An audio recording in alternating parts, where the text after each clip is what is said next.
beautiful people. Welcome to Her Journey to Self Podcast. My name is Tamara and I am your host. Happy Black History Month. Let us remember that Black history does not start with slavery and that we ourselves are Black history. Also, we do not have to wait until February to learn and teach, and we definitely do not have to stop once the month is over. Let's learn, teach, and repeat. All right, let's jump into today's episode.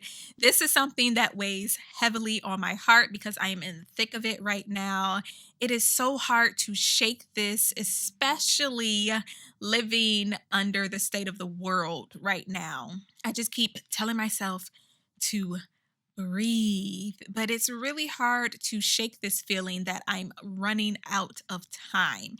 And let me know if this is something that you're struggling with as well because of the new energy surrounding the new year or just this new month. I know a lot of us are committed to reaching our goals this year or this month, and that is putting a lot of negative pressure on us. It's not helping the situation. Has your anxiety been at an all-time high? Because mine definitely has. And what this pressure is doing is making us move out of fear instead of purpose. And don't get me wrong here, it's great to move with vigor. That's important. We should always be striving for excellence, but we have to have the awareness of what's behind it, because there is a difference. And I know exactly what this feels like. It feels like a ton of stress. It feels like my whole world is going to come crashing down if I don't get things done or if I make the slightest mistake. In that state, I'm no longer working to serve my purpose. I'm frantically working as a result of fear. So last year, when everything went crazy, I had this huge weight on my chest, and it was a weight full of fear, disappointment, and a whole lot of I wish I would have. I put myself in this place of deep shame because I kept thinking, man, if I just would have relaunched my YouTube 2 years ago, or if I would have started my podcast, if I would have finished my short film by now, if I would have started my web series, then I would be in a better position emotionally, mentally, and financially. And that has been nagging me like crazy, and it may not even be true. And I tried to tell myself that I was working hard and there were other obstacles that I was dealing with. But then I come back with, well, you should have just done it. You should have made yourself do it. You shouldn't have let your obstacles stop you. It's that internal battle that is constant, and it can make you go crazy.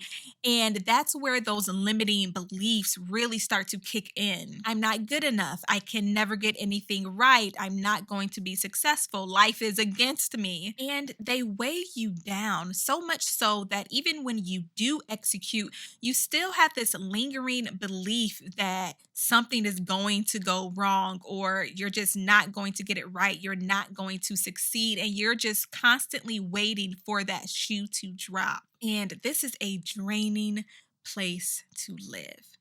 So, where do we go from here? Well, first, I want us to really define what a limiting belief is. And you can do your own research. You can Google, but make sure you check the references in the show notes. But a limiting belief is a state of mind, conviction, or belief that you think to be true, that limits you in some way. And this limiting belief could be about you, your interactions with other people, or with the world and how it works. And it shows up, I believe, in three major ways. So the first way it can show up is limiting beliefs about yourself. So these are beliefs that make you feel like you can't do something because something is inherently wrong with you. Or two, limiting beliefs about the world that make you feel like you can't do something because no one will let you. And three, limiting beliefs about life that make you feel like you can't do something because it's too difficult.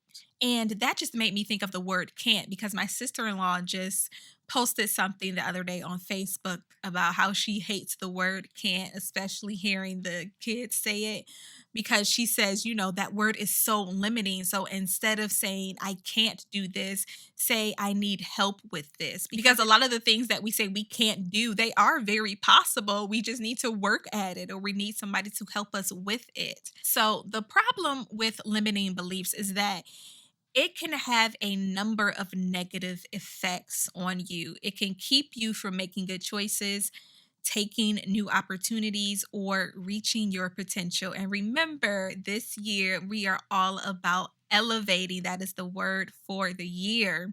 Limiting beliefs can keep you stuck in a negative state of mind and hinder you from living the life that you truly desire. So I want you to take a moment and really pause and reflect. Think about those beliefs that you have about yourself, about other people, or about the world. And are those beliefs limiting you in this moment? Are those beliefs keeping you stagnant?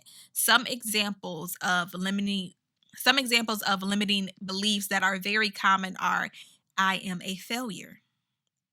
I can't make things happen. I don't deserve a better life. Things just don't work out for me. That's like my number one right there. It's all my parents' fault. People look right through me. That's just my luck. And who am I to have everything I have ever wanted? So, where do these limiting beliefs come from? They can come from basically anywhere: childhood, society, our past experiences. I know that for me, a lot of my limiting beliefs come from my past experiences with disappointment or trauma, or someone making me feel insecure about something. As a result, I now relate any similar circumstance, current or future, to the past. So that past experience caused me to create a certain belief about myself based on my feelings in that moment. I then took that belief and turned it into my identity, and the evidence of that belief is triggered once I'm placed in a similar circumstance. And because I have chosen this belief as my identity, I do not believe that there is any other reason for the outcome other than the limiting belief of I am a failure. Life is against me. I'm not talented. I'm not good enough. The thing is, it all comes down to belief. We don't work on the areas of our lives where we have limiting beliefs because we truly believe that there is nothing to be done. It is what it is. But the beautiful thing is that limiting beliefs are not facts. We can change our thoughts. We can change the way we feel about ourselves. So first, let's start with awareness. We need to identify those limitations. And I found some tips online that may help us all with these limiting beliefs. So the first one is to pause, stop, and reflect. If you feel fear or resistance about an activity, pause.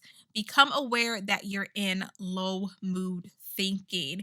And I think that this is the most important one that we really have to get, because so often we can just push an emotion aside. We try to push it down, we try to ignore it, or we try to numb it with food or television or whatever your negative habit may be. But that's not helpful. Remember that we need to dig up those things. It's not going to feel good, but if we want to get out of this negative space, then we have to do the work to get it done. 2, understand that your thoughts are not the truth. So write your thoughts down. Try to identify the stories or lies you're telling yourself. Understand that you created these lies by giving meanings to events, but that they are not the truth about you. 3, look for evidence. Be aware that you have the power to turn your lies into truths by looking for evidence that It is opposite of your limiting beliefs. And I think that this is where community really comes in. Because if you have that really good friend or that really good mentor that you go to and you tell them, I feel like such a failure, or I feel like this project was horrible, whatever it may be, that friend or that mentor, that coach, they're definitely going to love on you. They're going to tell you the truth about you. They're going to speak into you. And then you realize, oh, I am all of that. So, community, make sure you are surrounded by people who can encourage you, people who can tell you the truth, but also people that are not going to allow you to live in your lies. 4, take back your power. Stop blaming the outside world for your results. A thought is just a thought. A feeling is just a feeling. They are not the truth about you, and they will pass. And 5, talk to someone about your limiting beliefs. It may help to talk this through with someone else if you want to change your old limiting story and create new empowering beliefs about yourself. To live a life of flow and inspiration, seek out the help that you need to make this happen for you. I know this can be hard if you're an introvert or you're a perfectionist and you really don't want to let that wall down. You don't want people to see your insecurities or your struggles because you want to, to the outside world, make it seem like you have everything together, even though you know that you don't. We're not perfect. We're not perfect. Nobody is perfect.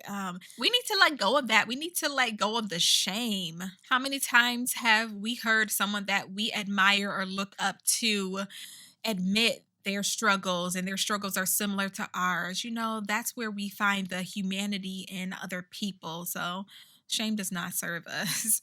And I always say that we are not meant to do life alone. We need community. We need our tribe.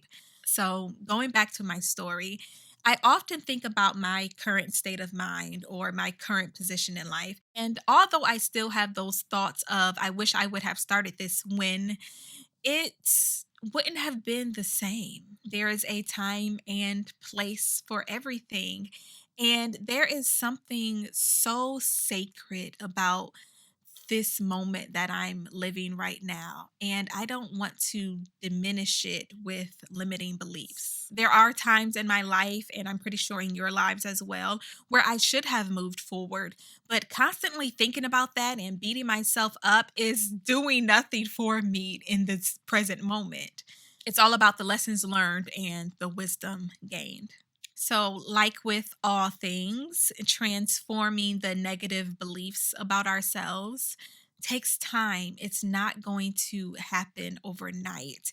We have to continually practice transformation. So, if you are watching on YouTube, let's continue this conversation down below in the comments. Let me know what are some of your limiting beliefs and what are you going to do to start to transform those thoughts. Or you can head on over to Instagram at HerJourney2Self. Let's encourage each other and let's hold each other accountable.